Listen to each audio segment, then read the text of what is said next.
Oh, je me tourne vers Axel May qui nous a rejoint lui, pour la revue de presse internationale. On va reparler, on en a parlé dans l'écho, on va reparler avec vous du fameux Brexit. David Cameron met une nouvelle fois en garde contre les conséquences possibles d'une sortie de l'Union européenne. Oui, là on va voir dans cette revue de presse l'aspect politique. Le Premier ministre britannique a défendu mordicus hier devant le Parlement le compromis qu'il a arraché à Bruxelles vendredi soir pour éviter une sortie de l'Union européenne, ce fameux Brexit.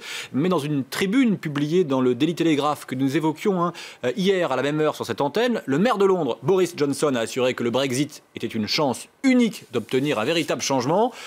Et en lui répondant hier, Cameron a ridiculisé Johnson, estime le Guardian, en critiquant le maire de Londres, soupçonné de vouloir prendre le leadership du Parti travailliste. Cameron a assuré que lui n'avait pas d'autre projet que de servir au mieux les intérêts du Royaume-Uni. Sous-entendu, Johnson, lui, pense surtout à ses intérêts personnels.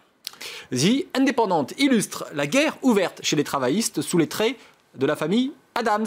Frappant à la porte du parti, le chevelu Boris Johnson, représenté ici sous les traits du cousin It, comme on dit en anglais, le cousin machin, un cousin à la pilosité, qu'appréciera Bojo, comme on surnomme outre-Manche Boris Johnson.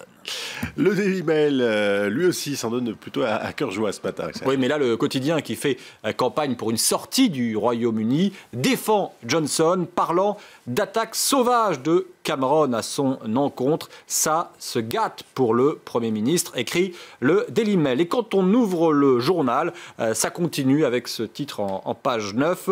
Well done, Boris. Bien joué, Boris. Mais maintenant, fais attention à tes arrières. Photo à l'appui, on voit en effet David Cameron sournoisement installé derrière Boris Johnson. En embuscade. Et puis, il y a eu également ce matin, Axel, cet appel du Washington Post en faveur de l'Europe. Oui, c'est un peu quand les États-Unis s'intéressent au vieux continent. Et dans cet édito intitulé « Britain should stay », pourquoi la Grande-Bretagne doit rester dans l'Union européenne, le Washington Post nous explique qu'un vote contre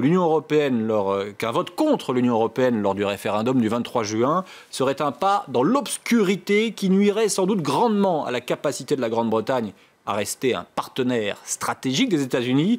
Le Brexit pourrait porter un coup fatal à la déjà stupéfiante union de 28 pays et conduire à la propre dissolution de la Grande-Bretagne, prédit un brin pessimiste le Washington Post. Voilà pour ce débat sur le Brexit. Tout autre chose à présent, Axel, avec cette question, s'agit-il de la fin de la partie pour Evo Morales? Le président bolivien a fait organiser un référendum pour l'autoriser à briguer un 4e mandat, mais les résultats partiels du vote de dimanche donnent le non vainqueur.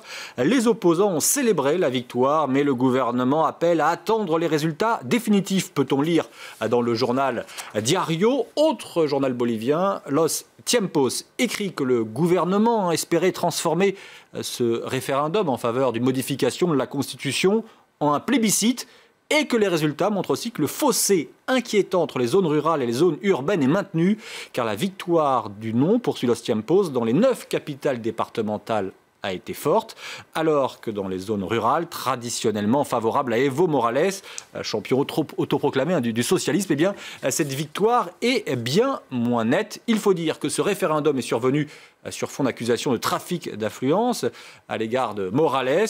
Si le non l'emporte, il devra quitter le pouvoir à l'issue de son mandat début 2020, ce qui lui laisse encore un peu de temps. Voilà. Alors après ces questions sur l'avenir de Morales, cette affirmation du Monde, les femmes sont l'avenir du continent africain. Et si vous avez le temps, je vous invite à lire le supplément Afrique du Monde, daté d'aujourd'hui.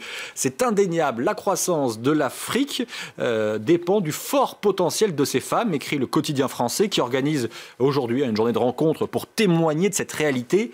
Tous le disent, assure Le Monde, l'amélioration de la condition des femmes est indissociable de la croissance africaine. Avec cette infographie, cette illustration, les femmes à venir du continent africain sont éduquées, cultivées, etc. Vous avez des petites images qui représentent ces femmes présentées donc comme l'avenir du continent africain. Ouais. Enfin, Axel, on termine avec cette histoire venue de Belgique quand un conducteur se prend pour un chauffeur de métro. Oui, les services de dépannage de Bruxelles ont dégagé hier soir un puissant 4x4 des rails, nous apprend le journal La Dernière Heure. Le conducteur, apparemment ivre, a été emmené par la police pour être auditionné. Le véhicule a roulé dans les tunnels du métro jusqu'à l'approche de la gare du Midi, qui est la grande gare ferroviaire en plein cœur de Bruxelles. Remarquez, pour éviter les embouteillages de la capitale bruxelloise, c'est peut-être une solution. Ouais, et pas de risque de sortie de route comme ça. Merci Axel Muy, merci pour cette revue de presse internationale. Je vous dis à demain. Pour l'heure, il est 9h26 tout juste à Paris. Dans un instant, c'est la météo, puis un nouveau journal, une nouvelle demi-heure d'information. Et on reviendra notamment sur ce nouveau cessez-le-feu annoncé pour la Syrie. L'accord a donc été trouvé entre Washington et Moscou, mais reste quand même à convaincre les combattants sur le terrain. On en reparle donc dans quelques minutes. Paris Direct continue. Restez avec nous sur France 24.